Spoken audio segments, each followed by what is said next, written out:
بسم اللہ الرحمن الرحیم۔ ناظرین، اب ہم ایک اور سوال لے کے ڈاکٹر صاحب کے پاس حاضر ہوئے ہیں۔ ڈاکٹر صاحب، آپ نے بڑی تفصیل سے حضرت عمار رضی اللہ تعالیٰ عنہ سے متعلق بتایا، لیکن یہاں پر ایک سوال اٹھتا ہے۔ بہت سارے اہل علم ایسے ہیں جو اس روایت کو صحیح مانتے ہیں کہ عمار کو ایک باغی گروہ قتل کرے گا۔ تو ادھر ایک اور سوال اٹھتا ہے جس پہ میں چاہوں گا کہ آپ ہمارے ناظرین کے لیے روشنی ڈالیے۔ وہ یہ ہے کہ باغی کا، دیکھیں، ایک تو ہے اردو زبان اور ایک ہے عربی زبان۔ یہاں پہ تھوڑا سا اکثر کنفیوژن ہو جاتا ہے اور لوگوں کو سمجھنے میں بھی پرابلم آتی ہے۔ باغی سے کیا مراد ہے؟ اس کا صحیح معنی و مفہوم ہم اپنی زبان میں کیسے لے سکتے ہیں عربی سے؟ بسم اللہ الرحمن الرحیم۔ ڈاکٹر صاحب، ایک بات تو ہمیں یہ کرنی ہے کہ جیسے آپ نے کہا کہ اہل علم کی ایک بڑی جماعت نے اس روایت کو صحیح کہا ہے، بلکہ مرفوعاً صحیح کہا ہے، مرفوعاً بھی صحیح کہا ہے، مرفوعاً بھی صحیح کہا ہے۔ تو جو بات ہے بہرحال اس کو ایکسیپٹ کرنا چاہیے۔ مختلف رائے ہوتی ہیں، تو ایک سے زیادہ آراء پیدا ہو جاتی ہیں، بعد میں آنے والے اپنے پچھلوں سے اختلاف بھی کر لیتے ہیں۔ یہ ہماری علمی روایت کا حصہ رہا ہے، نو ڈاؤٹ، تحقیقی حدیث میں بھی اور فقہ و اجتہاد میں بھی۔ زیادہ سے زیادہ آپ کی جو رائے ہوتی ہے آپ اسے ایک ہمبل اوپینین کے طور پہ پیش کرتے ہیں۔ تو ہم نے بھی جو رائے پیش کی کہ ہماری رائے میں یہ روایت جو ہے وہ موقوفاً صحیح ہے، مرفوعاً صحیح نہیں ہے، بس ہم سمجھتے ہیں یہ ایک ہمبل اوپینین ہے، ٹھیک ہے۔ اس سے زیادہ ہمیں اس پہ کوئی انسسٹ یا اصرار نہیں کرنا۔ اور جو رائے ہے وہ موجود ہے، بالکل ہے، اور اہل علم کی ایک بڑی جماعت کی ہے، ہمیں اس کی قدر کرنی چاہیے، ٹھیک ہے۔ ہاں، اب بات آ جاتی ہے کہ اہل علم کی اس جماعت نے وہ جو اپنی رائے پیش کی ہے کہ وہ روایت مرفوعاً صحیح ہے، تو پھر کیا وہ حضرت امیر معاویہ رضی اللہ عنہ کو باغی سمجھتے ہیں؟ تو یعنی اردو میں جس طرح ہم باغی کہتے ہیں، تو یہ معنی وہ مراد نہیں لیتے۔ پھر ان کی مراد کیا؟ یعنی انہوں نے اس روایت کو سندن صحیح مان لیا، لیکن مانن وہ انجینئر محمد علی مرزا کے ساتھ نہیں کھڑے۔ اچھا، بیفور آئی موو فارورڈ، اپنے ناظرین کے لیے کہ اہل علم کی ایک تعداد ایسی ہے جو اس باغی گروہ قتل کرے گا، اس کو مرفوعاً صحیح لیتے ہیں۔ ایک اور آراء مختلف ہو سکتی ہیں، اس میں کوئی حرج نہیں، یہ شروع سے ہوتا آیا ہے، علم اسی کو کہا جاتا ہے۔ لیکن وہ باغی کا وہ معنی نہیں لیتے جو اردو زبان میں ہم آج لیتے ہیں، یا انجینئر محمد علی مرزا صاحب نے جو عوام میں تاثر پھیلایا، یا بعض شریر قسم کے لوگ جو ہیں وہ تاثر پھیلانے کی کوشش کرتے ہیں۔ تو اب میں یہ چاہوں گا کہ آپ ناظرین کو یہ بتائیے کہ وہ اہل علم جو اس روایت کو صحیح کہتے ہیں مرفوعاً، وہ پھر باغی کا کیا معنی لیتے ہیں؟ یہ دیکھیں ڈاکٹر صاحب، ہم نے کچھ قرآن مجید کی آیات جو ہے وہ اپنے سامنے کھولی ہیں۔ جو بھی عربی زبان کا کوئی ادنا سا علم رکھتے ہیں تو ان کے علم میں ہے کہ عربی زبان کے جو الفاظ ہیں نا، ان کی بنیاد ایک روٹ ورڈ ہوتا ہے، مادہ ہوتا ہے، 6 حرفی مادہ یا ثلاثی مجرد جسے ہم کہتے ہیں، اس میں 3 حرف ہوتے ہیں، روٹ۔ اچھا، باغی جو ہے نا، اس لفظ کا فئت الباغیہ، اس لفظ کا جو روٹ ورڈ ہے، یعنی 3 حروف جن کے اوپر یہ لفظ کھڑا ہے، وہ با غین یا ہے، باغ، اسی سے لفظ بغاوت بھی بنا ہے جو اردو میں بھی استعمال ہوتا ہے۔ قرآن نے لفظ کو بہت زیادہ استعمال کیا اور حدیث نے بھی۔ تو جب ہم نے کسی لفظ کا معنی سمجھنا ہے تو ہم نے فوراً ڈکشنری نہیں کھولنی، پہلے قرآن سے سمجھنا ہے پھر حدیث سے، ٹھیک ہے؟ کیونکہ ہمارے لیے قرآن اور حدیث کو سمجھنے کے لیے جو سب سے بڑی ڈکشنری ہے وہ خود قرآن اور حدیث ہے۔ یعنی اسی لفظ کو آپ مختلف آیات اور احادیث میں دیکھیں کن معنی میں استعمال ہوا۔ یہ ہمارے سامنے جو ہے وہ سورہ بقرہ کی آیت نمبر 173 ہے، ٹھیک ہے۔ قرآن مجید کی ایک آیت ہم میں سے اکثر لوگوں کو معلوم ہوگا کہ اللہ سبحانہ وتعالیٰ نے کہا کہ بھئی 4 چیزوں کو اللہ نے حرام قرار دیا ہے، ٹھیک ہے۔ اس میں مردار ہے، خون ہے، خنزیر کا گوشت ہے، اور جس پہ غیر اللہ کا نام لیا گیا ہو۔ تو وہاں الفاظ کیا آتے ہیں؟ فمن اضطر غیر باغ، یہ وہی باغی ہے، یا اس میں گر جاتی ہے اسم الفاعل، جو مجبور ہو جائے غیر باغ۔ اب یہ مراد نہیں باغی نہ ہو، یہ مراد نہیں ہے کہ باغی نہ ہو، ٹھیک ہے۔ یہاں باغی سے کیا مراد ہے؟ حد سے تجاوز، یہاں نہیں، وہ آگیا ولا آدن، آدن کا مطلب ہے حد سے تجاوز کرنے والا، عدوان سے۔ یہ کیا ہے؟ غیر باغ۔ غیر باغن سے مراد یہ ہے کہ چاہنے والا نہ ہو، یعنی اس حرام کی طلب اس کے دل میں نہ ہو۔ تو بغش کا جو مادہ ہے، جو روٹ ورڈ ہے، بغش کا جو بنیادی معنی ہے، جو اس کا اصل معنی ہے، جسے لغت والے کہتے ہیں اصل معنی کیا ہے، تو اصل معنی جو ہے اس کا ہے چاہت. چاہت. یعنی قرآن مجید میں جہاں بھی آپ اس لفظ کو دیکھیں گے کہ تو یہ لفظ آپ کو اسی معنی کے گرد گھومتا ہوا نظر آئے گا. تو فمن استر، جو مجبور ہو جائے، جو بندہ غیر باغن، وہ چاہنے والا نہ ہو، یعنی وہ جو حرام ہے اس کی طلب اس کے دل میں نہ ہو، ولا عادن، اور نہ حد سے بڑھنے والا ہو، تو فلا اسم علیہ، اس پہ کوئی گناہ نہیں کہ وہ حرام کھا سکتا ہے. یعنی مجبور ہو گیا ہے 2 شرطوں کے ساتھ، دل میں طلب نہیں ہے حرام کی، اور دوسرا حد سے زیادہ نہ کھائے، اتنا ہی کھائے کہ جتنے سے اس کی وہ ضرورت پوری ہو جائے، یعنی وہ مرنے سے بچ جائے. اچھا، ایک اور جو ہے وہ آپ ٹرم قرآن مجید میں بہت زیادہ دیکھیں گے، وہ کیا ہے؟ ابتغاء. یعنی یہی روٹ ورڈ جب باب افتعال میں جاتا ہے، ابتغاء یبتغی سے ابتغاء بن جاتا ہے، یہی روٹ ورڈ ہے. وابتغوا ما کتب اللہ لکم، سورہ بقرہ میں کہا، اور تلاش کرو جو اللہ نے تمہارے لیے لکھ دیا، سورہ بقرہ آیت نمبر 187. ٹھیک ہے. اسی طرح ایک اور جگہ پہ فرمایا سورہ البقرہ آیت نمبر 198، لیس علیکم جناح ان تبتغوا فضلا من ربکم، کہ تم اپنے رب کا فضل تلاش کرو. وہی تلاش کرنا، بنیادی معنی کیا ہے؟ چاہنا. چاہنا، اس چاہت کے نتیجے میں آپ نے تلاش کرنا. ایک اور فریز قرآن میں ابتغاء مرضات اللہ، اللہ کی رضا چاہنے کے لیے. لوگوں میں سے وہ ہے من یشری نفسہ، جو اپنے نفس کو بیچ دیتا ہے ابتغاء مرضات اللہ، اللہ کی رضا چاہنے کے لیے. ٹھیک ہے. تو اب ہم یہ دیکھ رہے ہیں یہ چاہت کے معنی میں، افغیر دین اللہ یبغون، کیا اللہ کے دین کے علاوہ کوئی اور دین وہ چاہتے ہیں؟ ومن یبتغی غیر الاسلام دینا، جو اسلام کے علاوہ کوئی اور دین چاہے گا. اب جس نے بھی ترجمہ پڑھا ہے تو اس کو معلوم ہو جائے گا کہ اس کا معنی چاہت ہے.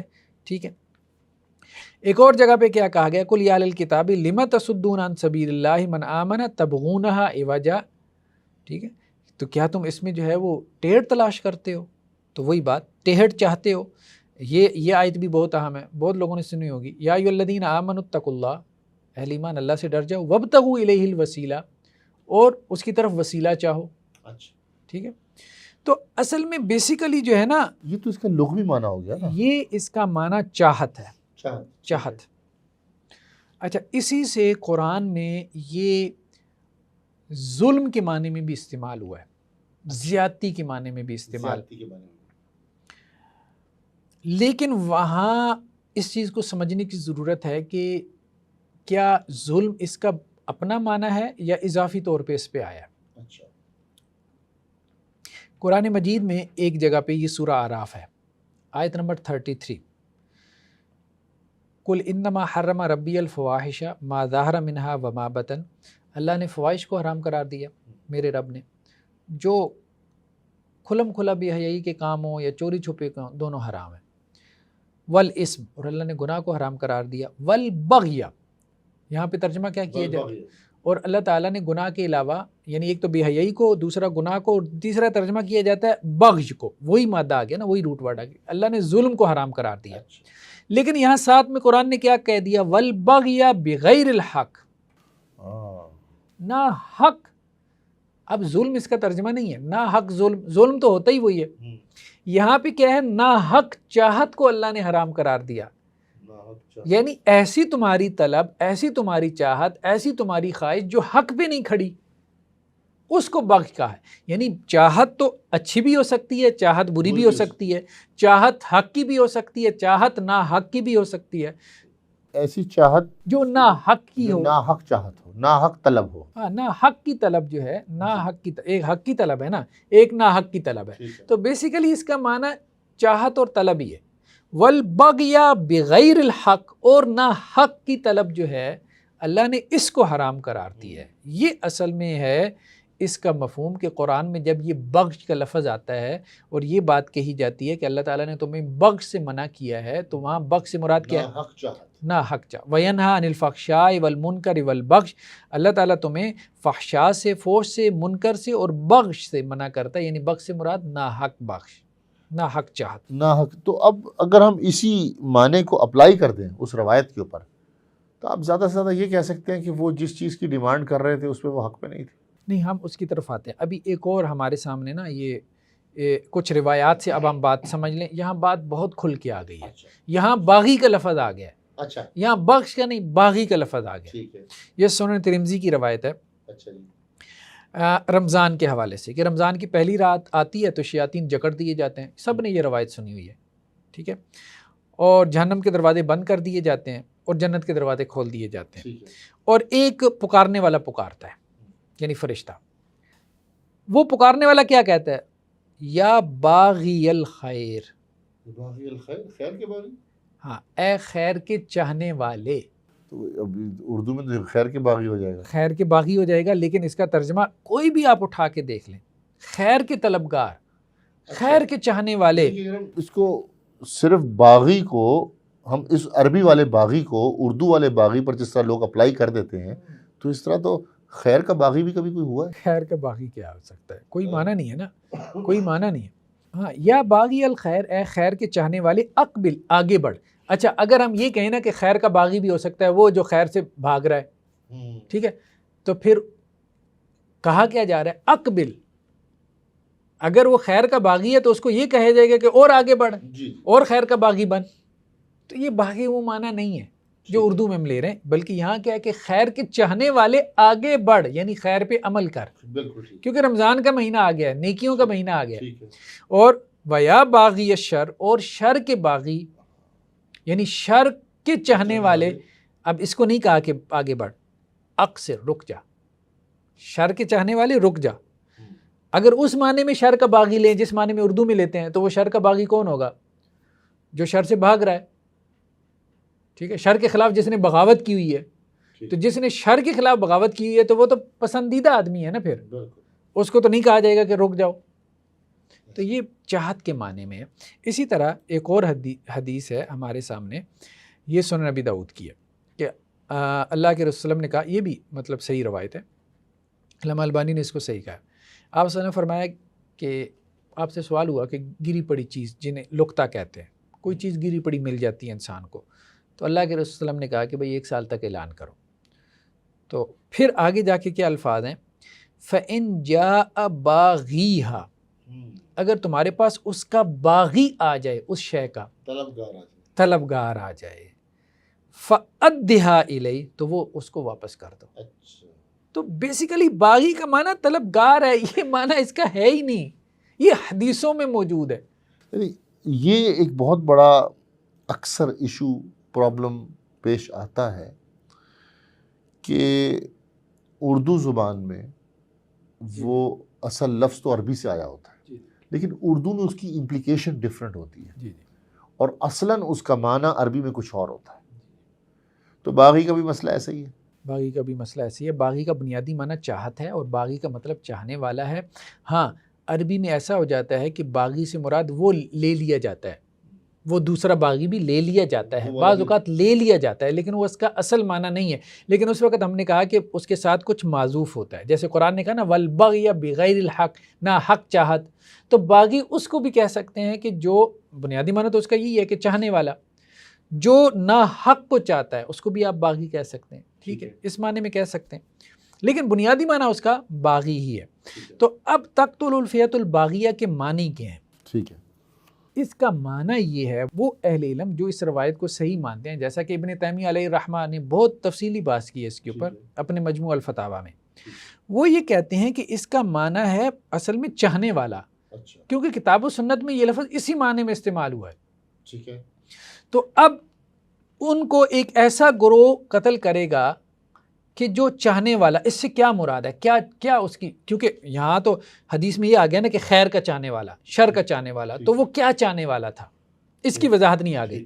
حدیث میں وضاحت آ گئی، یا قرآن میں ایک جگہ آ گیا کہ نہ حق کو چاہنے والا، تو وہ تفصیل آ جاتی ہے، لیکن یہاں پہ آگے تفصیل نہیں ہے کہ وہ کیا چاہ رہا ہے.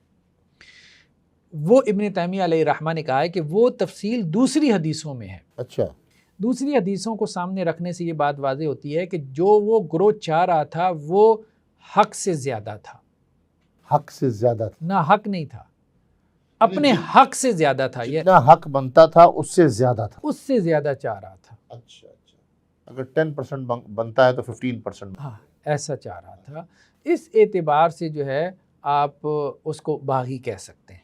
یہ معنی کیا مراد چاہ رہے تھے قصاص عثمان؟ اس میں ابھی تو ہم ایک بات تو یہ ہے نا کہ یہ ہمارے سامنے صحیح بخاری کی روایت ہے کہ اللہ کے رسول صلی اللہ علیہ وسلم فرمایا کہ قیامت اس وقت تک قائم نہیں ہوگی جب تک دو جماعتیں آپس میں جنگ نہ کر لیں. ٹھیک ہے. اب یہ فئتان سے مراد یہی دو جماعتیں، دعواہما واحدہ، دونوں کا دعویٰ ایک ہوگا.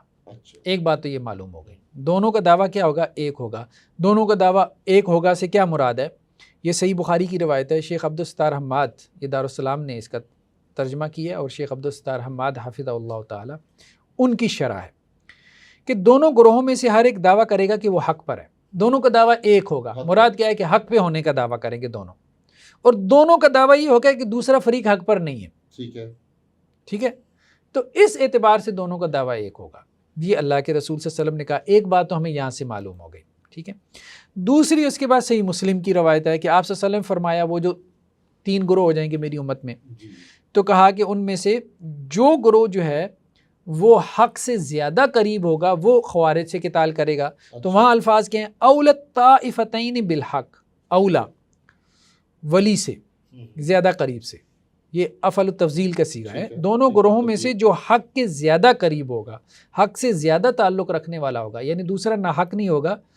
اچھا، اس میں بھی اب آپ دیکھیں کہ یہ ہمارے سامنے جو ہے یہ صحیح مسلم کی پروفیسر محمد یحییٰ سلطان محمود جلال پوری صاحب ان کا ترجمہ اور حواشی ہیں. یہ بھی دارالسلام نے صحیح مسلم پبلش کی ہے.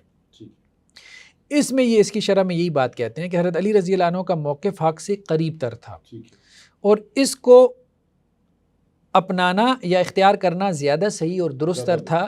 لیکن دوسرا گروہ سراسر باطل یا ناحق پر نہیں تھا، اس لیے آپ نے اس گروہ کی تردید یا تغلیط نہیں کی. یعنی شارحین حدیث کو بھی یہ بات سمجھ میں آ رہی ہے. ٹھیک ہے. صحیح بخاری کے شارح کو بھی اور صحیح مسلم کی بھی شارحین کو کہ دوسرا گروہ ناحق نہیں تھا یا باطل پر نہیں تھا، بلکہ کیا بات ہو رہی ہے کہ ایک گروہ زیادہ حق پہ تھا اور دوسرا جو ہے وہ کم حق پر تھا. کم.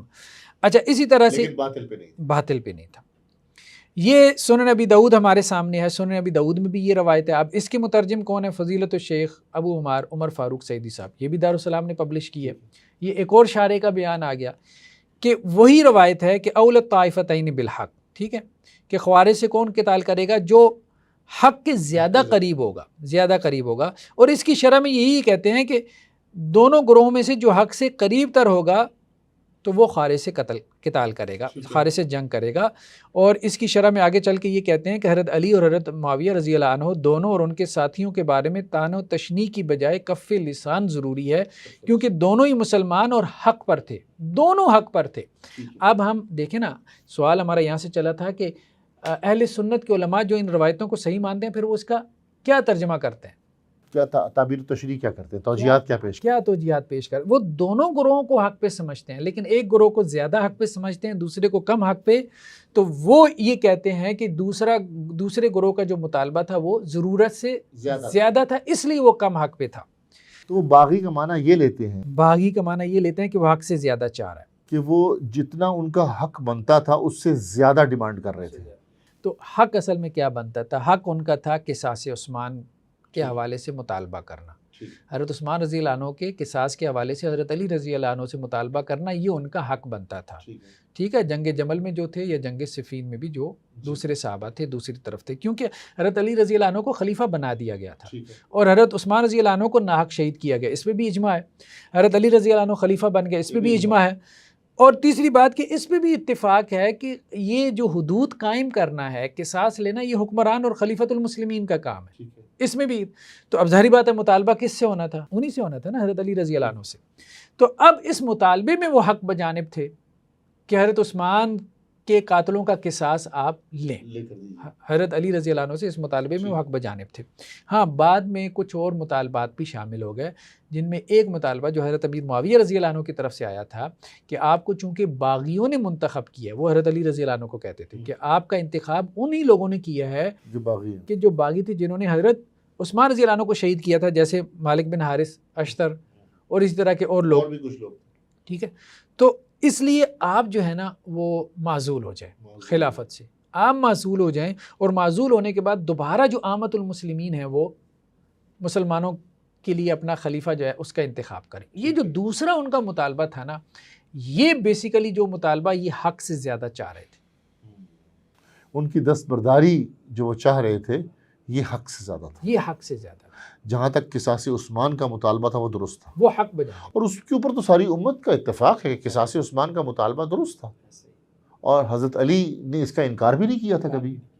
بس اصل میں اس میں اسٹریٹجی میں فرق تھا. حضرت علی رضی اللہ عنہ کہتے تھے کہ مجھے تھوڑا سا وقت دو، میری بیعت کر کے مجھے مضبوط کرو، پھر اس کے بعد جو ہے وہ ہم ان کو تھوڑا سائیڈ پہ کر کے، کیونکہ ابھی یہ پاور میں ہیں، یہ جو باغی ہیں، ہم ان سے قصاص لیں. مختلف شارحین نے، مختلف جو ہسٹورینز ہیں، انہوں نے یہی لکھا ہے، علماء نے یہی لکھا ہے کہ وہ کوئی ایک دو آدمی نہیں تھا، وہ جتھوں کے جتھے تھے، ان کے پیچھے قبائل تھے، اور وہ ایک قبائلی معاشرہ تھا.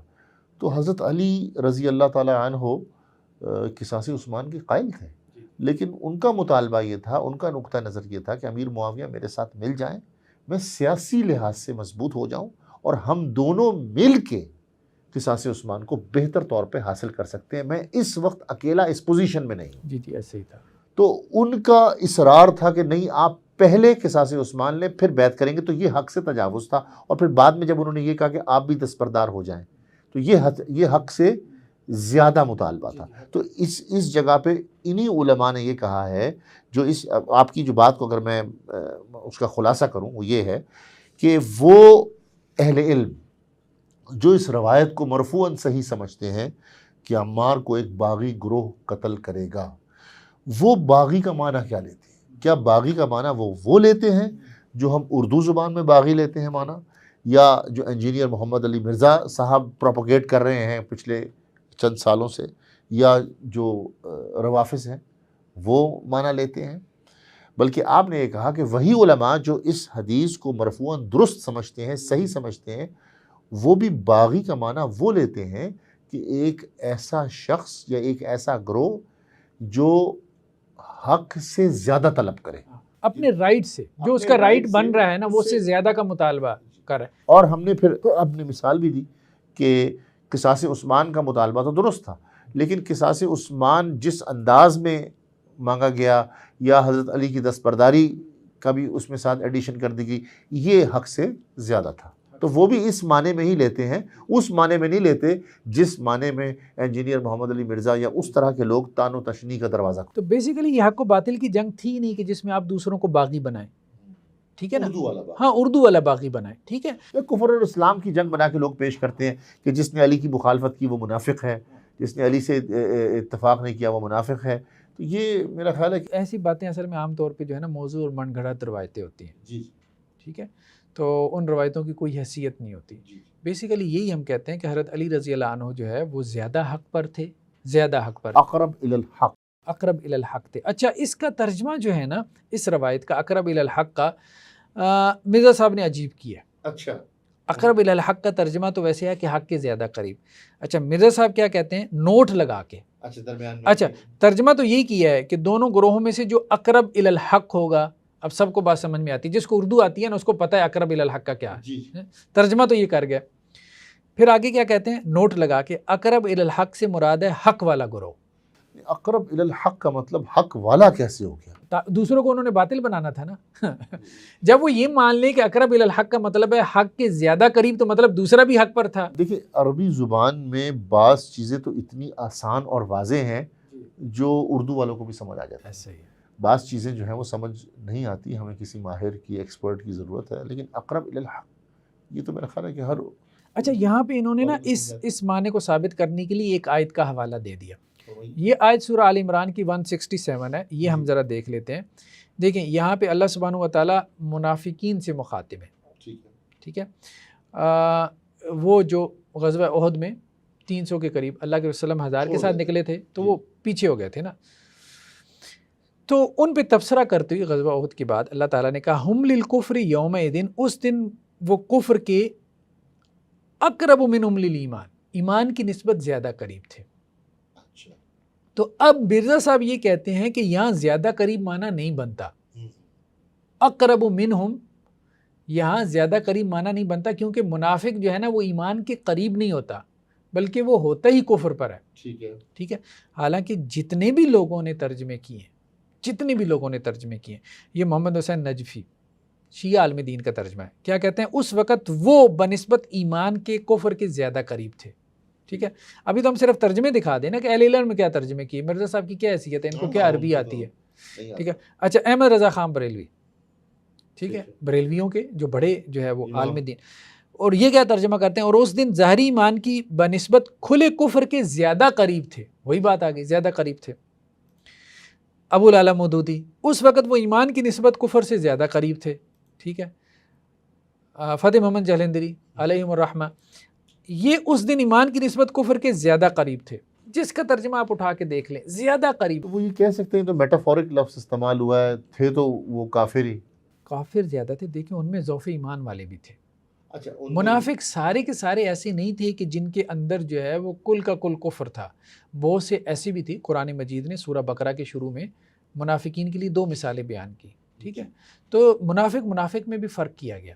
ایک وہ تھے جو ابھی کمزور ایمان والے تھے, جو ڈاواں ڈول رہتے تھے, مذبذبین بین ذالک, لا الہ ہاؤلا ولا الہ ہاؤلا, اور کبھی ادھر بھی آ جاتے تھے, کبھی ادھر بھی ہو جاتے تھے, کبھی ادھر کا یقین ہو جاتا تھا, کبھی. تو ایسے لوگ بھی تھے. سب کی صورتحال یہ نہیں تھی. تو قرآن نے ایک عمومی تبصرہ کرتے ہوئے یہ بات کہی کہ وہ اس دن جو ہے وہ ایمان کی نسبت کفر کے زیادہ قریب, عمومی ذکر کیا. ٹھیک ہے. تو ڈاکٹر صاحب یہ تو بڑا واضح ہے, کلیئر ہے. آج کی گفتگو میں اگر ہم دیکھیں, آپ نے حضرت عمار رضی اللہ تعالیٰ عنہ سے متعلق جو ہمارا ٹاپک چل رہا تھا, اس میں آپ نے واضح طور پہ یہ بھی بیان کر دیا, اگر میں اس کا خلاصہ کروں لوگوں کے لیے, کہ صحیح بخاری میں اس کے جو الفاظ یہ موجود نہیں ہیں, اور کیوں موجود نہیں ہیں آپ نے پوری ایک ہسٹری نسخوں کی بیان کر دی. پھر اس حدیث کے جو مختلف طرق موجود ہیں اس کے متعلق بھی آپ نے بتا دیا کہ آپ کی تحقیق کے مطابق یہ حدیث موقوفاً تو درست ہے, لیکن مرفوعاً آپ سمجھتے ہیں کہ یہ موقوفاً زیادہ بہتر ہے. آپ اس کی صحت پہ آپ ایگری کرتے ہیں, اور اس میں اضطراب ہے جو آپ کی تحقیق کے مطابق.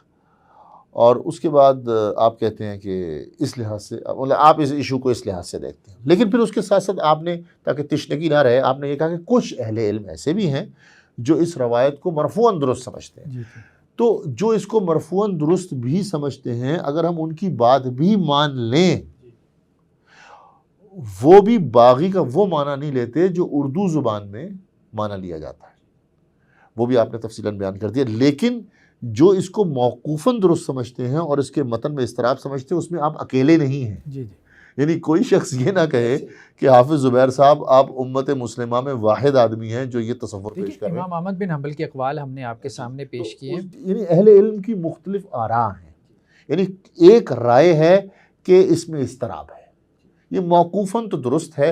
یہ عمار بن یاسر رضی اللہ تعالیٰ عنہ کا اپنا ایک اجتہاد تھا کہ وہ کہتے تھے میں حق پر ہوں اور جو میرے مخالفین ہیں وہ حق پر نہیں ہیں, وہ باطل ہیں, وغیرہ وغیرہ. اور پھر یہ بات چلتی چلتی موقوفاً مرفوعاً مشہور ہو گئی. ایک موقف یہ ہے جو آپ نے کہا کہ آپ کا رجحان اس طرف ہے, اور یہ آپ پہلے انسان نہیں ہیں اس دنیا میں. یہ بتانا ضروری ہے کیونکہ لوگ یہ کل کہہ سکتے ہیں دیکھیں جی زبیر صاحب نے بخاری پر اعتراض کر دیا, زبیر صاحب نے صحیح حدیث کے اوپر اعتراض کر دیا. لیکن اس میں ایک اور گہری بات, وہ ذرا بات کھل جائے نا, تاکہ یہ جو کہا جا رہا ہے نا کہ یہ موقوفاً صحیح ہے, یہ موقوفاً صحیح ہے, مرفوعاً صحیح نہیں. یہ صرف ایک جملے کے بارے میں کہا جا رہا ہے. جملے کے بارے میں یہ باقی جو روایت ہے نا جو صحیح بخاری میں آ گئی وہ ساری ٹھیک ہے, وہ مرفوعاً صحیح ہے. ایک فریز کی بات, عام عوام کے لیے اس کو اور مزید کھول دیتا ہوں کہ ایک پرٹیکولر فریز, جملے کے بارے میں, ایک جملہ کہہ لیں, مطلب کہ عمار کو ایک باغی گروہ قتل کرے گا, اس کے اوپر اہل علم کی 2 رائے. ایک رائے یہ ہے کہ یہ موقوفاً درست ہے, صحیح ہے, مرفوعاً نہیں, اور متن میں اضطراب ہے. اور عمار بن یاسر کی ایک اپنی اجتہادی رائے تھی. ایک رائے یہ ہے, and you are not the only one, کیونکہ آپ کے خلاف لوگ یہ کہیں گے اور کہتے بھی ہیں کہ جی انہوں نے اپنی ایک رائے پیش کر دی ہے جو امت مسلمہ میں کبھی تھی نہیں, اور آپ نے بیان کیا ہے پورے لیکچر کے اندر, مختلف علماء کے نام بھی لیے. اب آ جائیں, اس کے ساتھ ساتھ ہم اس بات کو بھی تسلیم کرتے ہیں کہ اہل علم میں اختلاف ہوتا ہے, علمی اختلاف ہوتا ہے. اہل علم میں ایک طبقہ ایسا بھی ہے جو اس کو مرفوعاً صحیح سمجھتے ہیں, بڑا طبقہ, وہ اکثریت میں ہے. ہم اس کو بھی تسلیم کرتے ہیں کہ وہ اکثریت میں ہے کہ عمار کو باغی گروہ قتل کرے گا. لیکن جب وہ باغی کہتے ہیں تو باغی سے مراد وہ باغی نہیں ہے جس طرح ہم اردو میں باغی لیتے ہیں، یا جو شریر قسم کے لوگ ہیں جو صحابہ کے دشمن ہیں، وہ امیر معاویہ رضی اللہ تعالیٰ عنہ کے اوپر تان و تشنیع کرتے ہیں۔ اس سے مراد یہی ہے کہ آپ کا ایک حق ہے، آپ وہ حق مانگنے میں حق بجانب ہے، لیکن آپ جتنا حق بنتا ہے اس سے بڑھ کے مانگتے ہیں۔ ادھر باغی سے مراد یہی ہے۔ ویسے بھی اصطلاحی طور پہ نا ڈاکٹر صاحب آپ دیکھیں نا تو بغاوت کہتے ہیں خروج علی الحکام، حاکموں کے خلاف خروج کرنے کو۔ تو امیر معاویہ رضی اللہ عنہ نے خروج کیا ہی نہیں۔ مزے کی بات یہ ہے بیعت ہی نہیں کی نا، بیعت کرنے کے بعد خروج ہوتا ہے، ٹھیک ہے، جب انہوں نے بیعت ہی نہیں کی۔ اور دوسری بات یہ ہے کہ جنگ میں انہوں نے نہیں پہل کی، وہ نہیں آئے تھے لڑنے، جتنی حضرت بھی علی کی طرف سے ہوئی۔ حضرت علی رضی اللہ عنہ نے پیش قدمی کی ہے۔ دیکھیں ہم پاکستان کے رہنے والے ہیں، اللہ نہ کرے پاکستان میں کوئی پاکستانی شہری اگر ریاست پاکستان کے خلاف بغاوت کرے، وہ پاکستانی شہری ہوگا تو اس کو بغاوت مانی جائے گی۔ اگر وہ پاکستانی ہے ہی نہیں تو اس کو تو ہم حملہ آور کہیں گے، اس کو ہم کیسا باغی کہیں گے؟ تو اردو کے لحاظ سے بھی اگر ہم دیکھا جائے تو حضرت امیر معاویہ کا بغاوت بنتی نہیں ہے، لیکن ہم یہ اس بات کو تسلیم کرتے ہیں کہ بغاوت سے وہی معنی اہل علم نے لیا ہے جو آپ بیان کر چکے ہیں۔ تو میں سمجھتا ہوں کہ آپ نے بہت ہی اچھے انداز میں ایک بہت ہی اہم موضوع کے اوپر آج آپ نے روشنی ڈالی، اور مختلف دلائل کے ساتھ سلف الصالحین کے مختلف اقوال کے ساتھ اس کو بیان کیا، اور ہم آپ کے شکر گزار ہیں۔ ناظرین، میں امید کرتا ہوں کہ آپ کو آپ کے سوالات کے جوابات مل گئے ہوں گے۔ انشاءاللہ اگلی دفعہ پھر آپ کے پاس آپ کے سامنے حاضر ہوں گے نئے سوالات کے ساتھ۔ اس وقت تک کے لیے اجازت دیجیے۔ السلام علیکم ورحمۃ اللہ وبرکاتہ۔